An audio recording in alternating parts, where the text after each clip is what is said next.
And Stephen is the man of the hour, our most recently employed pastor. So just accepted an offer Tuesday, right? Tuesday or Wednesday? Yeah, yesterday. Was it yesterday? Yesterday. Yeah. Yeah. Yep. Okay, cool. And even got a phone call after hours from the competitors saying, why didn't you choose us? Which I'm excited to hear more about. So, first of all, Stephen, tell us a bit about your ministry and your background, all that good jazz about being a pastor. Yeah. So I'm born and raised in Louisiana. And so grew up here, Christian household, Christian family. Felt a call to ministry later on as a teenager. Like most people thought it'd be youth ministry or something, because that's just what you do. But didn't really want to work with youth. So went to college, ended up meeting my wife, getting married, and then started to work at some churches, but really had kids pretty early and had to provide for my family. So had kind of a sales background and stuff. Did that for a while during seminary, and served at a church that was helped me be like a church planting apprentice, church planting intern. And so in 2017, we started planting a church here in New Orleans, which is, if you've been here before, if you're in the French Quarter, we're like two neighborhoods down, about a mile, 1.2 miles down, 20-minute walk from the quarter, Upper Ninth Ward, kind of Bywater. And so kept my corporate job at that time and started to plant. And then a crazy thing happened. We had an opportunity to get a building of an older Baptist church here, completely with no debt whatsoever. And so we ended up kind of replanting this church, and doing a combination of church planting and missional business, kind of social entrepreneurship. So the last 2 years has been focused on launching a neighborhood cafe. The cafe is focused on empowering entrepreneurs of color that are food entrepreneurs. It's going to have a full commercial kitchen. I just came from next door. I just bought like butcher blocks for the counters that are getting built. And so it's going to be there. It's going to help sustain the church long-term with rental income, but also it's going to be able to provide tons of opportunity to help entrepreneurs in our city. But also we're probably going to have 1,200 plus people a month come through our space. And so huge opportunity for all that.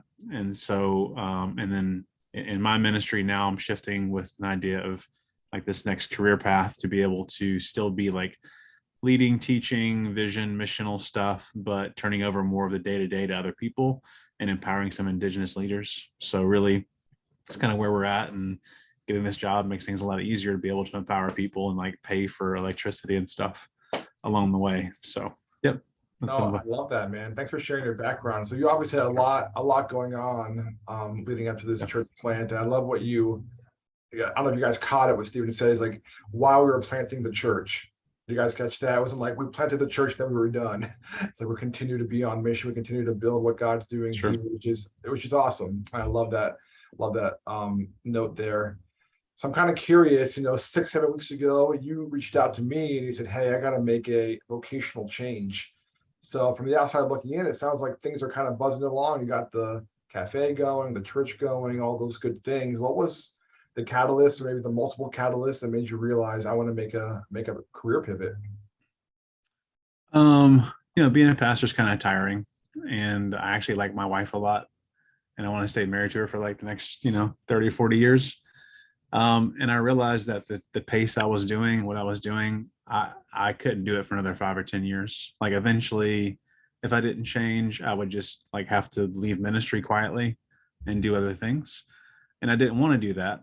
And so the question was really like, okay, I still feel called to be a pastor and a church planter and be on mission, but I don't feel called to doing it in this way.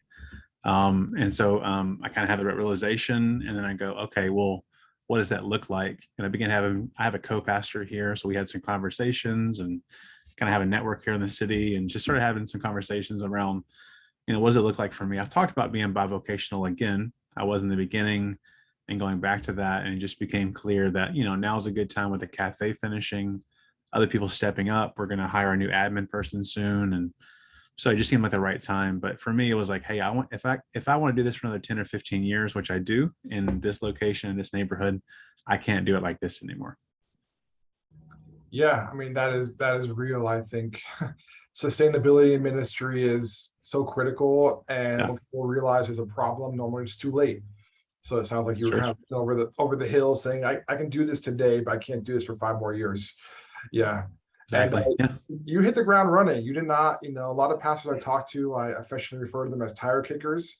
They call me, say they want to make a change, and then, Mm, well, when do you want to make the change? Like, oh, in the next 18 to 24 months. It's like, well, why don't you call me in 2 years then, when you're ready for that? But sure. you're ready to go now when you reached out to me. And one cool thing with your story, Stephen, is like you figured out what lane you wanted to swim in, and you Hmm. put all your energy into that lane. How did you determine like this is the job I want to do? Because I know that's a big question mark for a lot of pastors. Yeah, I think that was the biggest thing in the beginning was, like what do I want life to look like on a daily and weekly basis? And then, like what skills do I have and what can I translate into the marketplace? Because, I have a sales background. So out of college, I worked for about 6 years developing indirect sales channels for a company that did telecom. So like I had business development and kind of SDR type experience and had a lot of opportunities. They really supported me. And actually, like I opened a remote office like before it was cool, like in 2016, 2017 with them. And so, but it had been so long since then, I didn't know how that translated in the marketplace. And at the time, my cousin has a roofing company. And so I was selling some roofs with him. And I was like, well, maybe I'm in Louisiana. So roofs are always going to be a thing because we get hurricanes on occasion. And so, but you know what? That wasn't super sustainable necessarily. He was doing a lot of different things. And so for me, I had thought about Saas Sales because I knew it had a ton of potential. And I knew that tech companies are growing just rapidly in that space. And then when you sent out the thing about SaaS Bros, I was just like, well, I mean, it's almost like the Holy Spirit's at work because I've been thinking about this and looking up, researching opportunities and like the income you can make. And so basically reached out to you and I said, hey man, I think this is what I need to do. I need to take a step. Started talking with Eric over there and having the conversations and began just kind of a posture of learning. Really like this is the lane that I want to go into, and I have sales experience, but like I need to learn like how do I take these steps? And so I had that first call with Eric, and that was probably August 10th. And then just the last 4 or 5 weeks have been kind of crazy, honestly. So yeah. Awesome. And for those of us in the room who we think SaaS is, how our wives are when they don't get enough, dessert or whatever. Can you That's share right. what SaaS means from a corporate perspective? What's that expression Yeah. mean? It's software as service. So it's basically cloud based. If you have a technology, like Salesforce is pretty well known in the space. And of course, they are the SaaS that's using that for most sales organizations. But basically, cloud based software that you sell normally to businesses, kind of business to business, B2B. And so tons of high margins. And normally you have an opportunity to make a good base salary, but also like six figures is if you stay in this space for a few years, you basically are going to make over 100,000 a year. And so it's tons of opportunity. And there's a lot of companies that are growing right now in that space. So yeah, that kind of software as service sales, and you'll be selling technology mostly to businesses. Awesome. Awesome. Yeah, thanks for that clarification. Yep. So obviously we know corporate interviews and ministry interviews couldn't be worlds apart. Mm-hmm. So tell us a little about like you had that first phone call with Eric McKee from SaaS Bros August 10th. And you said like things went kind of crazy from then, and now you accepted an offer this past week. Mm-hmm. At a very high level, like can you just share with us what was the interview process like? What kind of questions did they ask? What were the challenges of it? Love to hear some feedback there. Yeah, I had some rough interviews in the beginning because I'm a church planter, so I don't feel the need to prove myself to people because I'm like I'll just go start my own thing, So like I realized that was kind of something broken in me that I had to fix, and so yeah, the interviews were interesting and it changed a lot from company to company. So Eric and you as well, Eric, both Erics were super helpful with the resume and just kind of translating our experience that I had. So like your template. I used the template to kind of rewrite things. I sent it to you and to Eric over there as well, and really figured out that the major thing was like the sales I did in the past. I figured out like how much revenue we created as a team, and like how much revenue that new thing I helped start several years ago created, and putting numbers in like it's not just I'm good at selling, but I was on a team that sold this much, or I was part of a group that, and even I think as a pastor, it's like instead of like you say this, I think one of your newsletters instead of saying I preached to 50 people, be like I catalyzed 50 volunteers to 900 hours of community service and we had this many stakeholders. With my fundraising, I talked about stakeholders. I had 20 stakeholders that were nonprofits, which is churches. And then, individuals was 100 plus that had given to our church over time. And so really figuring out the resume with y'all was huge.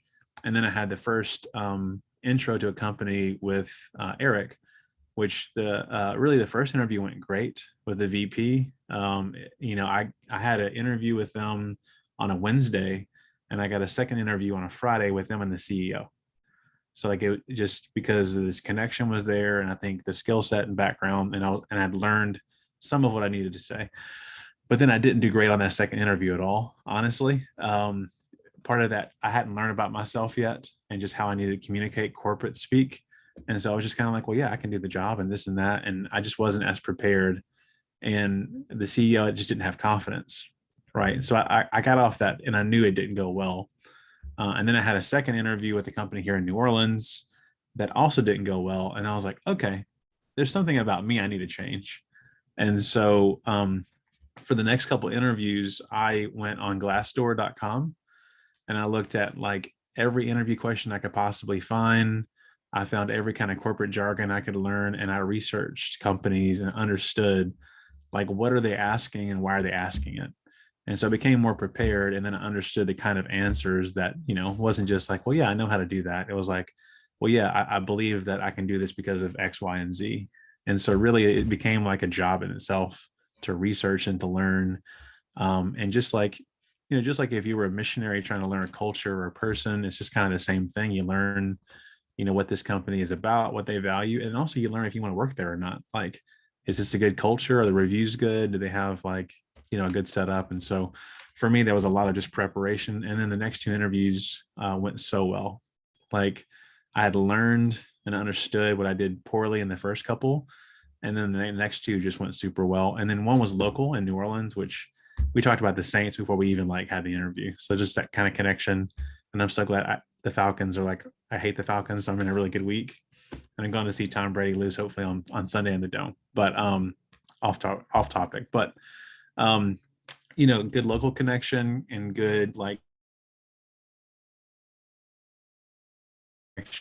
great conversations. And I had learned how to communicate what they wanted to hear, which you're not lying. You're just learning how to communicate more effectively who you are, what you can do. So really, I just kind of learned, and Eric at Saas Bros was huge, getting feedback the whole time, asking questions, being frustrated, especially the first one not happening right away when it seemed like it would. So yeah, that was part of the process. Just learning and really kind of being that posture of learning again was a big part of it.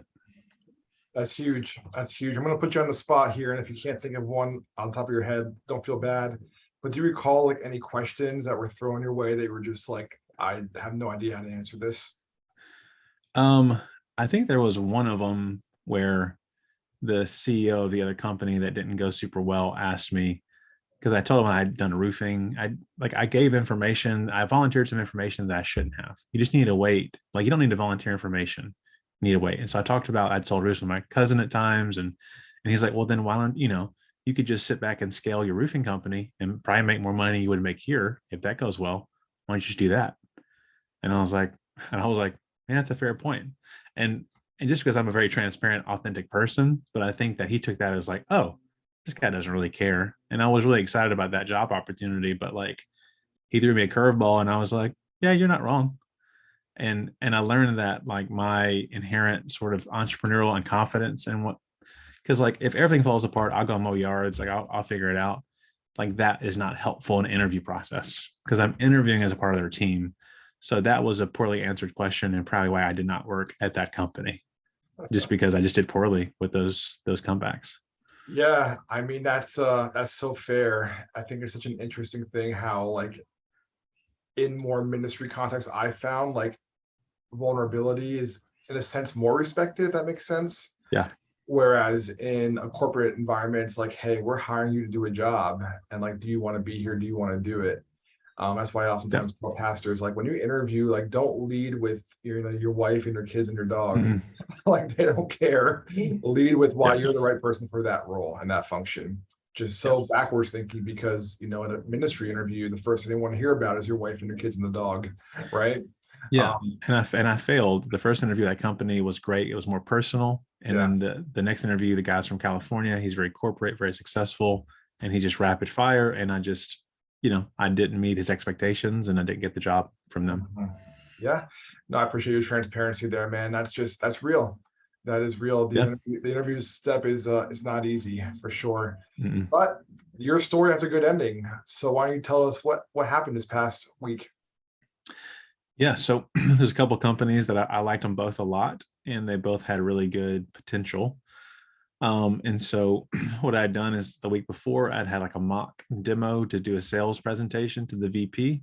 So basically they act like they are the uh, the customer, the contractor in this case.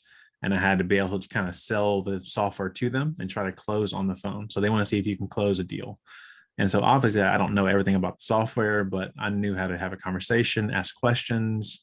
I knew how to sell. And so I knew that went well. And then on Monday morning at 9 o'clock, I got a call. And so the New Orleans based company, and they offered me a job. And I was like, oh, well, this is cool. And then they sent it over and they talked about like the base and the salary. And that was great. And then they said the benefits over. And I was like, I actually reached back out and I was like, am I reading this correctly on insurance? Because we've had Samaritan for like 5 years, which has been great. It's been awesome. But like I haven't had traditional insurance for half a decade. And so really great benefits, 401k and unlimited PTO, which seems like a joke, honestly. I mean, you can't like not come to work, but they're not going to micromanage you if you're going to do your job. They're not worried about it. And so super excited about that. Really like the company. And then also reached out to the other couple of companies that I talked to and knew one that I really also liked as well and wanted to give them time to get an offer over to me. And then the other company, the first one with the CEO didn't go super well. They decided not to offer, but I did get those two offers. And then I just kind of sat down and decided like, okay, what's the best route for me? I really liked the second opportunity that came in. Man, if not for the first one, it would be like a perfect fit. It's awesome company, tons of opportunity long term, make really good money. But just the one here, I felt like was a right fit for me. It's local, it's a higher role, so it'd be an account executive instead of just a sales development representative. And I think the company got acquired last year for like hundreds of millions of dollars by another company. So it's like rapidly growing. They've added like 70 employees in the last 6 months. So it's the kind of place that feels like it's going to be doing super well. And if I can just go work hard, be focused and do my piece, like I'll be in a great place financially and long term for a career with them. Or I can learn a lot and just it'll help me in the next phase. I love that. So how are you envisioning kind of positioning yourself in this next phase of your vocation and ministry? I know you have a young family. I know you have a Mhm. long congregation doing lots of amazing work down there in New Orleans. And now a new job. Like, how do you picture the next few months going for you? I'm going to give away everything I can't stand about church ministry to other people and plan to never do it again until I die. That's my goal. Thinking like all the administrative stuff and what it wears me out, a lot of just the coordination pieces. Like I love people. I love to, invest in them, disciple. And a lot of the money that I've raised, it'll be able to go to other people. So I'm like, I didn't make a ton of money as a planter. I probably raised enough money to make like 50 something thousand a year, which nowadays in the city is not a ton. I've always do side gigs. And so we'll be able to take like a chunk of that money and distribute it out to other team members, give people raises, and really, I think, have a better church leadership from multiple people, maybe getting $500 or $1,000 a month, and they can do the stuff that I'm not gifted at anyway. So I plan to turn those kind of things over. My co-pastor is super supportive in this whole process. He's fantastic. And then for me, I'm going to really focus on Monday to Friday. I have room for lunch. I have room for some breakfast and stuff, but like I'm going to go, build my career and do really well. And there's opportunity there long term to move up. And so really I'm going to kind of brand myself, quote unquote, as, Saas sales, software sales, technology sales, be on LinkedIn. I took off the church part of LinkedIn. It just has my business stuff. I'm going to really focus on building in my career and then just still being a local pastor, still doing the work here. But, we've never focused on having a huge brand as a church. We're just local, very neighborhood focused. So going to keep doing that, but just be focused on building that career financially. And, my wife is pretty relieved, we're just talking about paying for things and taking care of stuff. And it's a big relief to be able to have more, not that the church hadn't been able to pay us, but it's been paying us less than we could make. And then just having, insurance and stuff is just a huge blessing. 100%, man. Well, I'm so excited for you. Thanks, man. I'm so proud of you. And last thing before we open up the floor to the group, how many days was it from your first interview to your offer? So I guess the original interview with the first company was August 15th. Okay. The company that I'm joining, I had the first screening, which is like a 30-minute call on August 25th. So August 25th to September 14th. Yeah. So like 19 days or whatever. That's right. Yeah. Yeah. 19 days. So like, I just wanted Stephen to share that to encourage everyone in this group. I mean, he figured out what he wanted to do. He did a lot of research, a lot of learning. Mm-hmm. It sounds like in some ways you had to humble yourself, Mm-hmm. right? Yeah. And secured a really, really great opportunity in a very quick amount of time. So that's awesome. So anyways, I want to open up the floor. We got quite a bit of time left. Who wants to ask Stephen a question about his journey from when it started to now?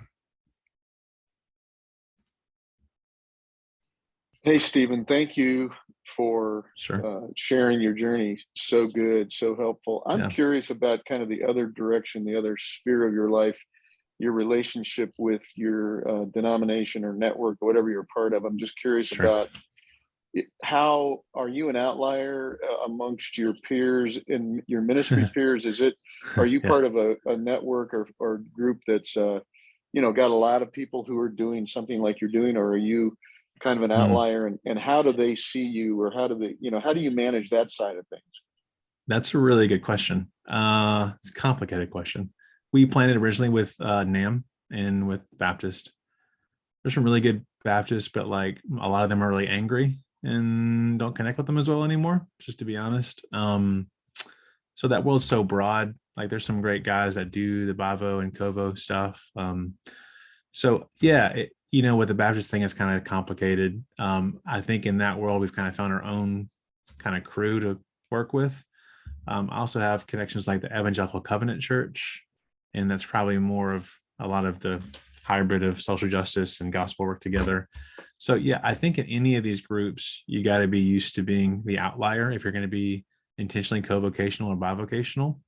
What I like to say though is like in 15 years, when like I have retirement set up for my family from a 401k, that when I'm 65, I can like take trips and fly to see my kids, like I'll be fine. And yeah, in the moment, I might not be like the queen of the ball or whatever, because it'll have 100 people in full time, but like, it's just more about this long-term vision. So I think you got to be used to kind of being the strange, like you're not going to fit in necessarily well, but like I'm 35, I'm like 30 years of this is going to have a huge benefit. And I want to pastor in the kind of rough areas anyway. So like, people come here to my church and give like $10 a month. So like, it's just, if I want to do this ministry, I need this. But yeah, I think you have to be used to being kind of the outlier. So the Baptists do have some support in that, but it's a very broad group and you're not super normal necessarily. Thanks.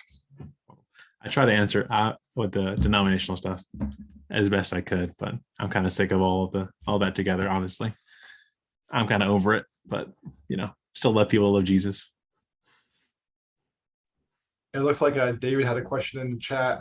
Have you found a difference in how confidence is perceived in ministry interviews versus non-ministry interviews? 100%.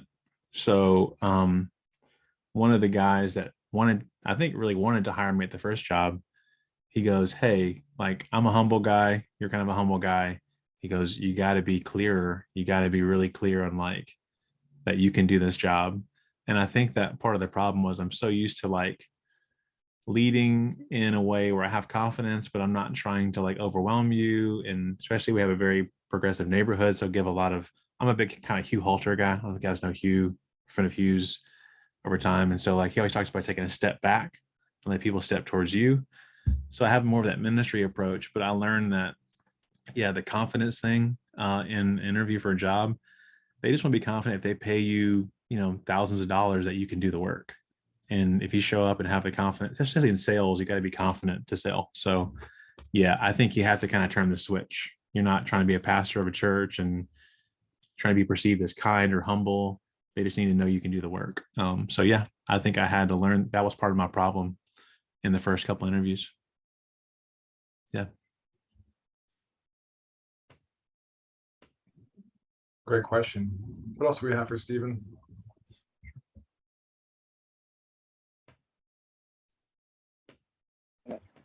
Hey, question. How or transitions been for your church people? How have you cast this vision? I missed part of the meeting, so if you cover this, I apologize if I'm repeating. Sure. Yeah, I mean, really, our church is kind of unique in that way. So when we planted, we've always kind of planted as kind of we're kind of an island of misfit toys, to be honest. We probably have 30 to 40 people in our church plant.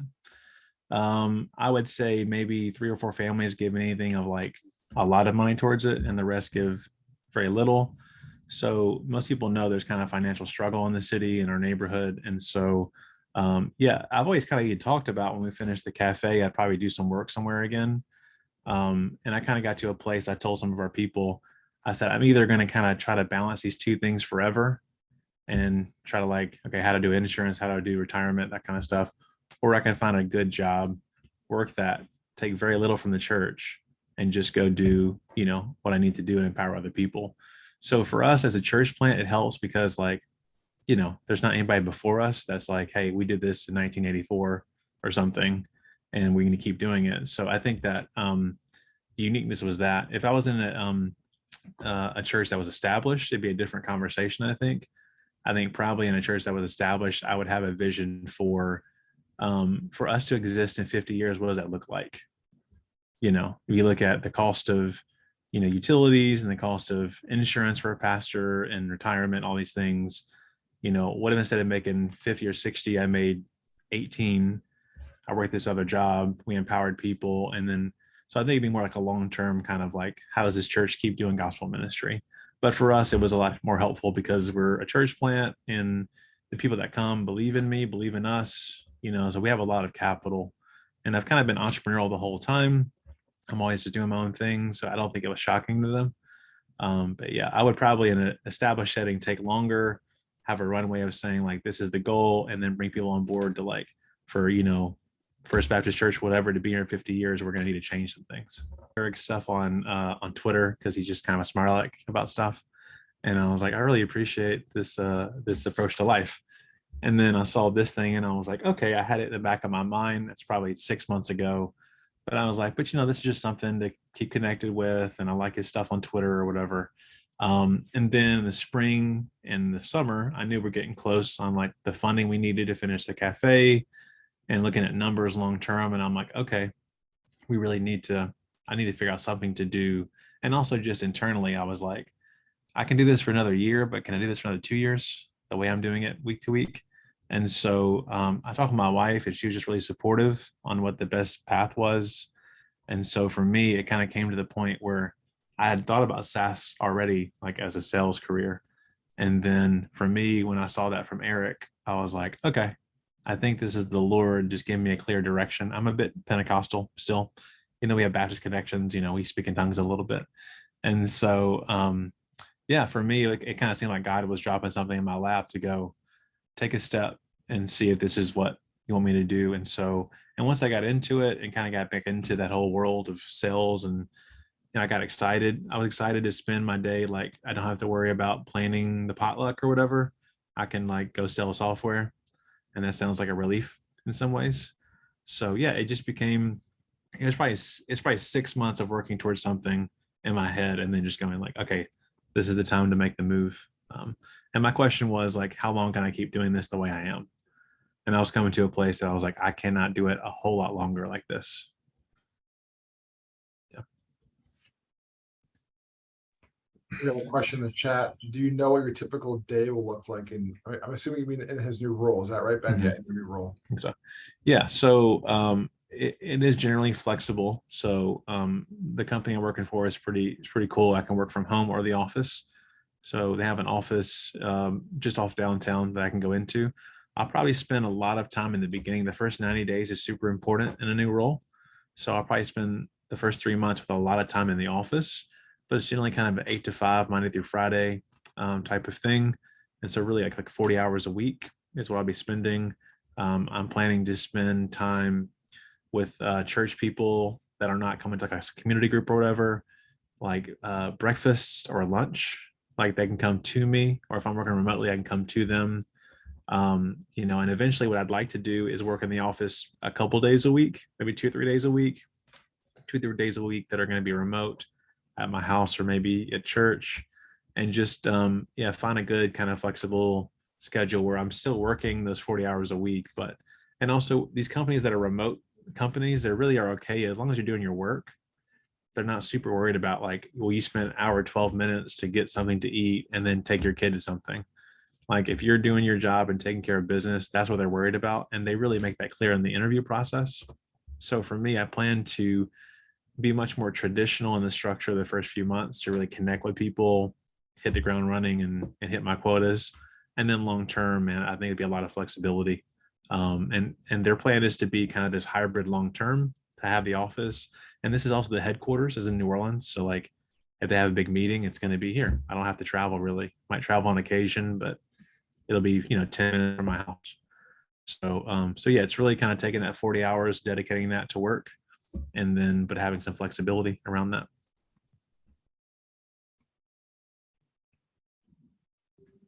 And to piggyback off that, one of the cool things about sales jobs is you're not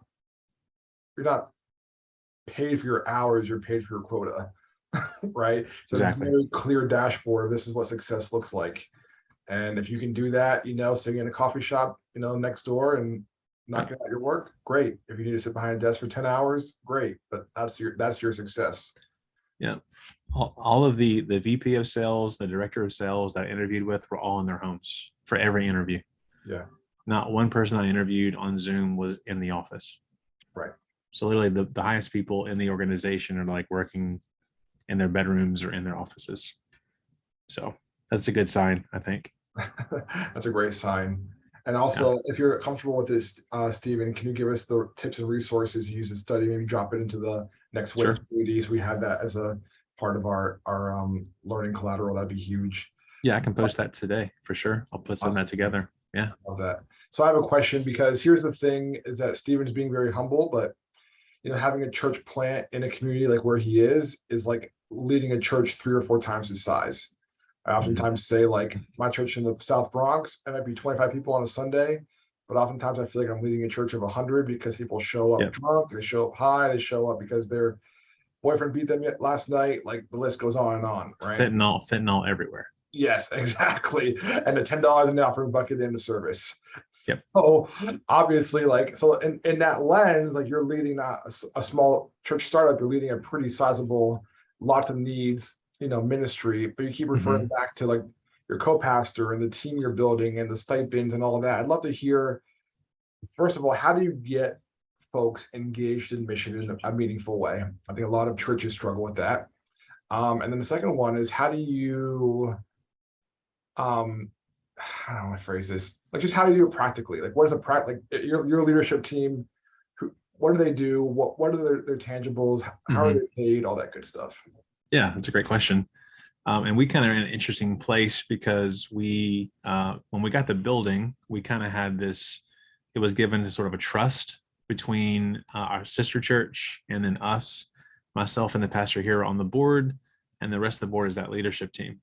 So it's like we've had that official leadership team legally, but we've been operating as our own thing this whole time. And then by the end of this year, we'll become a fully autonomous church again, which should make my Baptist friends very happy.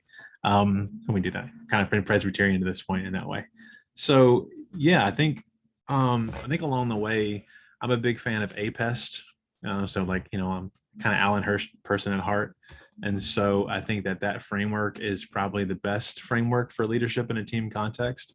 And so we try to move people more in their gifts, kind of the apostolic, prophetic, evangelistic, shepherding, and teaching. And then the leadership team we're building out is going to be pretty diverse, men and women, different gifts and skill sets and backgrounds. And the hope is to kind of, even as I step into this role, there are some people that have been engaged on mission, but some have been kind of like right on the edge. And I'm hoping that me going, hey, like, yeah, if it doesn't get done, it doesn't get done. Like I have to go provide for my family and do this work. And so for me, I think it's actually a great opportunity to coach our people to say like, and I had to get over because you're right. Like when I planted, there were 5 other church plants the same time, and I'm the only one left after 5 years. And for different reasons. I mean, COVID, and a couple of the guys probably shouldn't have been in urban context, to be honest. But it was one of those things where like it's a tough road to go through. And so for me, I'm kind of like, okay, we've kind of survived that, and I'm going to be healthy with my family. I want my life to still enjoy hanging out with me. I want my kids to be in a good place with me. And so I think when you kind of get over like being successful in the church world, that was a big thing for me. Like, it doesn't matter if we're successful. It matters if my family is healthy. And then if that's healthy, I can have confidence to build everything else out. So for us, that leadership thing is we're pretty indigenous church. So like one of the folks that's going to be coming on as the admin from New Orleans lives in the Ninth Ward right now, lower Ninth Ward. She is going to help run the cafe next door. That's going to be part of their whole mission. And then she's going to be doing admin for probably $400 or $500 a month. And so she's super excited about that. It's another source of income. It helps me out, and she's engaged on mission, and she's engaged really at the deepest level with the cafe as well. Another person, I'm looking for a worship leader right now. And so I'm trying, they're hard to find for some reason. Even in New Orleans, like you have great musicians, but they're super expensive, like $1,200 a week expensive for the high end, which is because they're like jazz professionals. So we don't have that income to do that. So yeah, for us, we just kind of had this approach that we're going to lead as a team. And so my co-pastor and I really share a lot of responsibilities. Even if I'm out of town, like he has it covered. It helps my mental space and his mental space. So I don't know if I'm kind of rambling a bit, but I think a lot of it has been just thinking about the finances in a way where we just share the money. And I think we'll probably save as a church a decent amount of money. Like I probably will, in the beginning, as I work towards getting my quotas, because I gotta do training at first, I'll probably cut my thing down by at least half this next month and have a way to put it down even more. And so even raising some salaries and get more money, we're probably an extra 25,000 a year as a church, which for our size is a huge amount. Our budget's like 130 a year. So it's like we're getting a massive amount of money back for ministry and other stuff. Awesome. I love that. Go about 15 more minutes. Any other questions before we wrap it up? So he's from New Orleans. He's actually African-American brother. Our church is probably about half white, half black. And we've always originally we're doing the Bible thing together. Then I kind of raised money in an entrepreneurial way to get this thing off the ground. So, but he was worked at the post office for a long time. He retired. He's actually almost 60. So he doesn't look like it, but he's almost 60. So we kind of have this whole range of me and then him and in between. And so, yeah, he plans to probably be a school teacher at some point in retirement. And so, but for us, yeah, we kind of both do the Bivo thing. And it's kind of a good marriage, and it makes it, we're not one person. I've kind of felt to this point kind of worn out at times being more of the full-time person, especially trying to raise money and get these things off the ground. And so there's a lot of benefit for me in both being Bivo and sharing the load. So, but yeah, we'll probably never have anybody that's full-time. Like as a church, we're just going to have kind of this Bivo approach and really more, I guess, Covo. I plan to keep, if I can make good money in software sales, and, most churches I get fired at in about 10 minutes when I talked about like Luke 4 or something, and Jesus loves poor people. So I'm called a Marxist. So I figured I'd rather go make money selling technology than be called a Marxist by people. It's kind of where I'm at in life. So That should be. I'm so excited for you. Thanks, And man. do you mind sharing with us the phone call you got last night? Is that okay? Oh, yeah. So as I was trying to, make my decision between the companies, and I got an email from the VP of sales at the other company, the one that was, I was thinking about the one here, and they're based out of Austin, which Austin's a big tech hub. And so, yeah, he just talked about the opportunities long-term. I mean, there's so much money in the space. Like talking to people, like senior salespeople make like between $200,000 and $300,000 a year. Like, I know that seems like not real, but like I talk to people that made that kind of money. Like, it's crazy. And so they really pursued me because I think in that first interview, each way I had learned just how to conversate around the job. And then I recognized that my skill set was really good for this. And so, and they were a company that really has tons of potential. And so they called me and just talked about like, you know, what you could be making a year from now. If you prove yourself in this role, you can make this a year from now, which would be a lot, like even substantially more than I mean, I couldn't be making pretty soon. But a lot of it is there's a ton of travel, like, you know, even like 2 or 3 weeks a month.